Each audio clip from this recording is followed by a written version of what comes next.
안녕하세요, 큐드튜브입니다. 오늘 여러분들께 소개해드릴 바이크는 할리 데이비슨과 함께 아메리칸 바이크의 자존심을 굳건하게 지켜온 브랜드. 세계 1차 대전 당시 미군으로 군납되며 전장을 누비고 세계 2차 대전에는 프랑스군 등 연합군에 군납되며 세계를 구한 노장과 같은 명예로운 바이크 메이커입니다. 인디언 모터사이클은 이름부터 미국의 정통 아이덴티티를 확연하게 드러내고 있습니다. 1800년도 말 자전거 제조사에서부터 시작한 인디언 모터사이클은 그 당시 실버킹, 실버퀸, 그리고 아메리칸 인디언이라는 브랜드 이름을 사용하였는데 이것을 인디언이라고 줄여 현재의 브랜드명이 탄생하게 되었습니다. 자전거 경주 기획자이자 자전거 경주 챔피언이었던 인디언 모터사이클의 설립자 조지 핸디는 다음 해 자전거 경주에 사용될 가솔린 엔진 기반의 자전거를 만들기 위해 엔진 전문가 오스카 헤드스톰을 고용했고 코네티컷의 미들타운에 위치한 한 작은 가게에서 모터 기반의 경주 자전거를 만들기 시작합니다. 그리고 그렇게 탄생된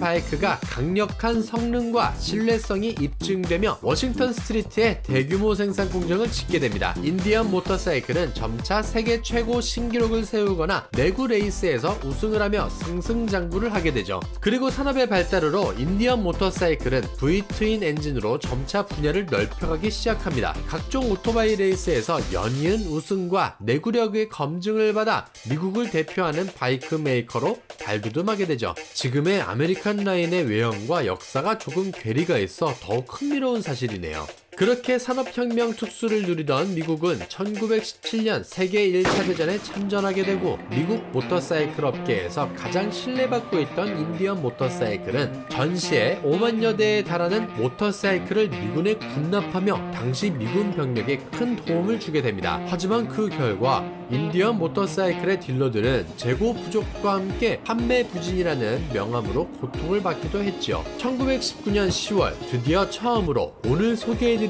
바이크의 시조가 되는 스카우트 모델이 탄생되게 됩니다. 이때 당시에는 중형 사이즈의 모델로 660cc의 사이드밸브 V-트윈 엔진을 장착하였습니다. 안정적이고 빠르며 조작이 매우 쉬워서 많은 사람들이 모터사이클에 입문할 수 있는 기회를 열어준 모델이죠. 그리고 인디언 치프 시리즈의 발전으로 파워 플러스를 기반으로 한 61큐빅인치 1000cc 엔진이 장착된 큰 사이즈의 스카우트가 생산되었고 해를 넘어갈수록 스카우트, 인디언 치프, 스탠다드, 빅 치프 모델 등으로 인디언 모터사이클 라인업을 더욱이 풍성하게 합니다. 게다가 이후 수십 년간 매년 노동절 즈음이면 새로운 모델 라인업을 발표하며 국민 메이커로 발돋움하던 도중 미국 내 불경기가 결국 인디언 모터사이클을 포함해 미국의 모든 모터사이클 판매 저조 현상에 영향을 주게 됩니다. 엎친 데 덮친 격으로 세계 제2차 대전이 발발하며 인디언 모터사이클은 인류의 평화와 전쟁의 승리를 위해 프랑스군을 위한 군납 오토바이를 생산하기 시작하였고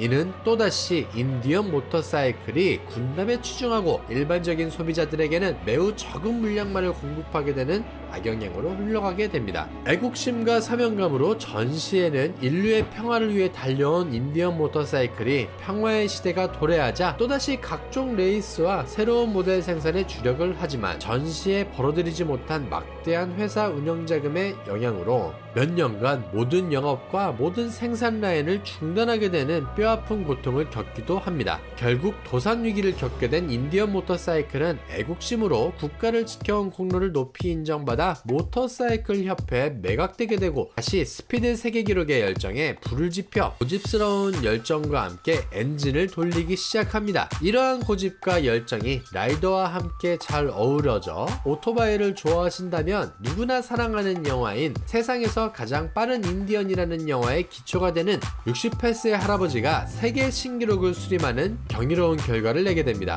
그러나 세상은 점점 빠르게 변하고 있었고 이러한 고집스러운 열정은 결국 빠른 적응과 새로운 유행을 선도한 일제의 바이크 산업에 점점 도태되게 됩니다. 그래도 인디언 모터사이클은 항상 그 자리에서 우리의 옆집 할아버지처럼 우직하고 행복하게 바이크를 생산해왔고 라이더들에게 추억과 즐거움을 만들어주고 있습니다. 사실 차체에 엔진이 숨거나 가려지는 최근의 많은 바이크의 양상과는 반대로 이 인디언 모터사이클은 육중하고 아름다운 엔진을 겉으로 표출하는 것을 것을 상당히 즐깁니다. 투박스러운 아메리칸 스타일에서 벗어나 여성분들에게도 너무나 매력적이고 다루기 쉬운 모델이라는 이미지에 주력을 하였죠. 100년 역사를 가진 스카우트는 라이더가 진정 원하는 스타일을 그대로 간직하고 있죠. 스카우트는 인디언 모터사이클의 헤리티지 모델로 순행식의 69 큐빅인치 1133cc의 100마력 V트윈 엔진으로 구동됩니다. 와일드하고 터프한 엔진을 중요시하는 분들께도 절대 빠지지 않는 매력있는 수치를 자랑하죠. 그리고 오늘 제가 여러분들께 선보이는 모델은 그 중에서도 스카우트의 탄생 100주년을 오마주한 모델로 올드스쿨 룩으로 재탄생한 스카우트 바버 20 모델입니다. 알루미늄으로 제작된 가벼운 프레임, 모든 속도에서 편안하고 자신있게 주행할 수 있는 낮은 시트고의 천연가죽 시트가 마치 고급 세단에 탄 것 같은 승차감을 제공해 주었죠. 전통을 계승하는 듯한 외관에 프리미엄 크롬으로 마감하고 거친 타이어의 포지션은 바버의 매력을 그대로 유지한 채 올드스쿨 스카우트의 눈부신 매력과 시선 강탈 포인트를 갖고 있습니다. 아메리칸 바이크로는 드물게 6단 변속기를 달고 있어 과감하게 라이딩할 수 있었고 100마력이라는 만족스러운 힘과 연료를 가득 채운 상태에서 264km라는 무리 없이 컨트롤할 수 있는 정도의 안정적인 중량입니다. 게다가 연료 탱크는 12.5리터라는 넉넉한 용량으로 시도 때도 없이 주유소 유무를 걱정해야 하는 수준은 아니었습니다. 썬더블랙과 화이트 스모크, 딥 워터 메탈릭, 인디안 모터사이클 레드, 아이보리 크림 등 이 밖에도 몇 가지 색상을 추가할 수가 있었는데요. 아름답고 상징적인 자신만의 색으로 선택이 가능해 재미있는 느낌이었어요. 무엇보다 V트윈 엔진의 이 고동감이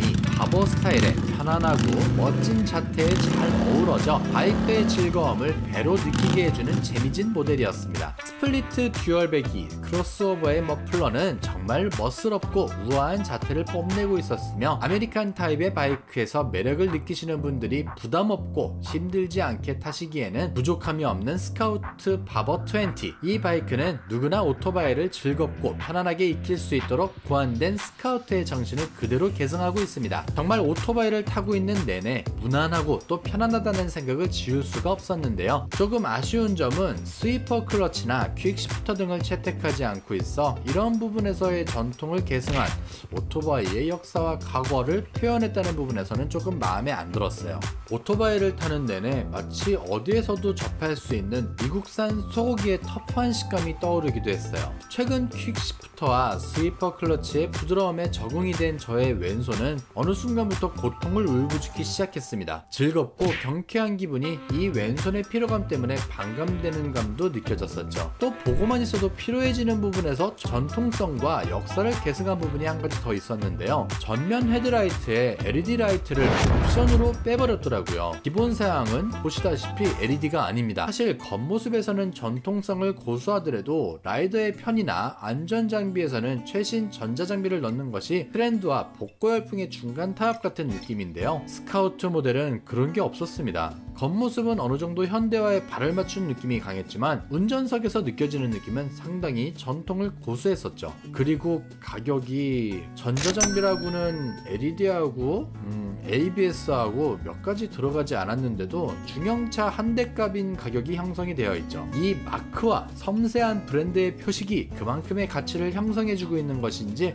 다시 한번 생각해보게 되었습니다. 그리고 사실 순행식 V트윈 엔진이라고 하면 적지 않은 분들께서 할리 데이비슨에 대동하거나 그 비슷한 개성적인 말발굽 사운드를 기대하실 수 있으실 텐데요. 이 바이크는 순행식을 채택해서인지 겉모습만 보고 기대한 만큼의 고동감은 없었습니다. 엔진 배기음은 정말 무난하고 또 편안한 인디언만큼이나 예의 바르고 공손한 느낌이었습니다. 조금 루드하고 개성 넘치는 할리 데이비슨에 비교를 하자면 상당히 절제되어 있고 무난하다는 느낌이 강했습니다. 인디언 모터사이클을 지향하는 어떤 사람이든 이 오토바이에 빠져들고 즐기기에는 부담없는 바로 그 고집과 전통을 잘 이어오고 있는 모델이라는 느낌이었어요. 제가 느꼈을 때는 다른 오토바이를 타시던 분이 기변이나 기출을 위해서 고려할 대상인지에 대해서는 조금 의문이 들었습니다. 오토바이에 처음 시작하는 분이 오토바이의 멋과 테크닉에 빠져들기 위해서 선택할 만한 가치는 충분히 있다고 생각을 했습니다. 화려하고 경쾌한